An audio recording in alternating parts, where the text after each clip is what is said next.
grande dúvida do eleitor, a confiabilidade das urnas eletrônicas. O repórter Matheus Meireles foi conferir, reportagem em áudio e vídeo no Jornal da Manhã.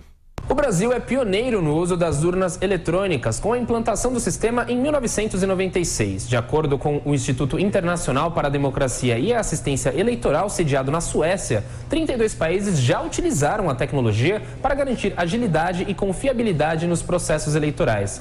Para atestar a segurança do sistema e dos dados, o Tribunal Superior Eleitoral desenvolveu mecanismos de verificação, auditagem e acompanhamento.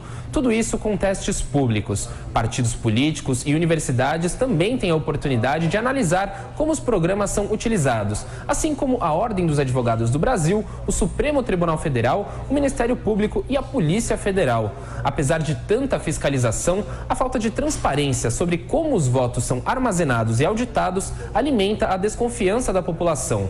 Mas como é que a urna funciona? Eu repassei a pergunta para o professor de Segurança da Informação da FIAP, Marcelo Lau. Bom, a urna eletrônica é um equipamento offline, portanto, ele não é conectado a qualquer rede de comunicação. A garantia disso para o eleitor é que o dispositivo não se comunica toda hora com qualquer ambiente, garantindo para o eleitor a segurança. É claro que os dados eles são extraídos em algum momento para uma mídia, a qual são transmitidos depois para os TREs e TSEs para a devida totalização.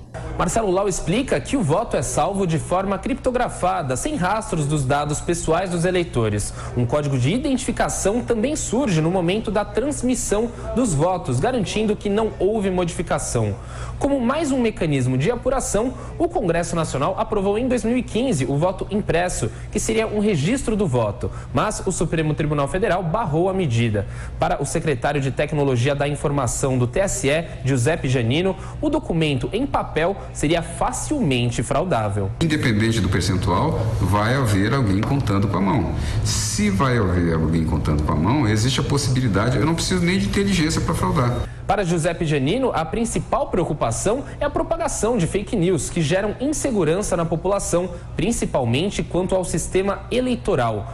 Com tantos avanços no que diz respeito à segurança de dados, é possível vislumbrar mudanças no longo prazo do formato de votação. A descentralização das informações por meio de blockchain, por exemplo, já se mostra possível no ambiente bancário.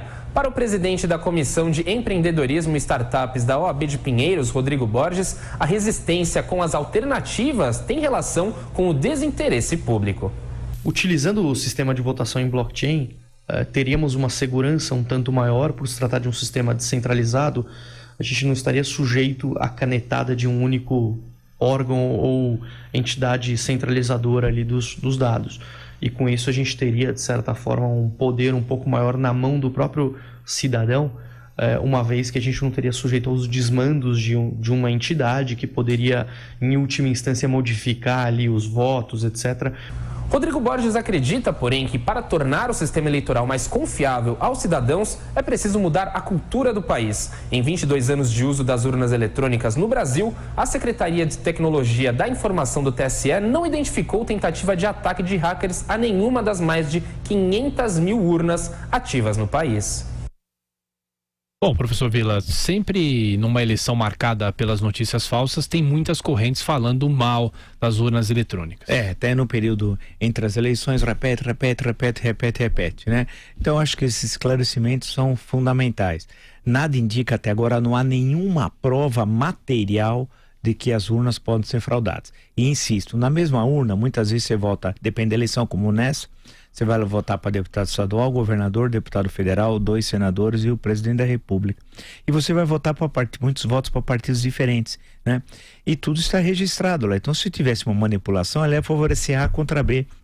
Portanto, não é o caso tal. Ao contrário, isso é um exemplo para muitos países que querem adotar a urna eletrônica. Isso facilita, por exemplo, todo o trabalho de conhecimento do processo eleitoral, impede as fraudes. O que tinha de fraude com a voto em cédula era uma coisa inacreditável. Muitos sujeitos votavam em branco e o mesário, ela preenchia o nome do candidato que lhe interessava, inclusive naquilo que já havia impresso, que eram os votos majoritários para senador e presidente ou prefeito, né? Que era só colocar o X. As fraudes marcam a história. E olha, a cédula única foi utilizada pela primeira vez nas eleições de 1955 para presidente da República tal. Só a partir de 62 é que ela foi utilizada, a cédula única, para todas as eleições, né, para as prefeituras, governos estaduais, presidente da República e assim por diante, e para o Congresso Nacional, Assembleias Estaduais e Câmaras de Vereadores. Ou seja, o sistema é seguro, não vamos ter essa visão de que se ganha meu candidato é seguro, se perde é fraude. Aí não dá.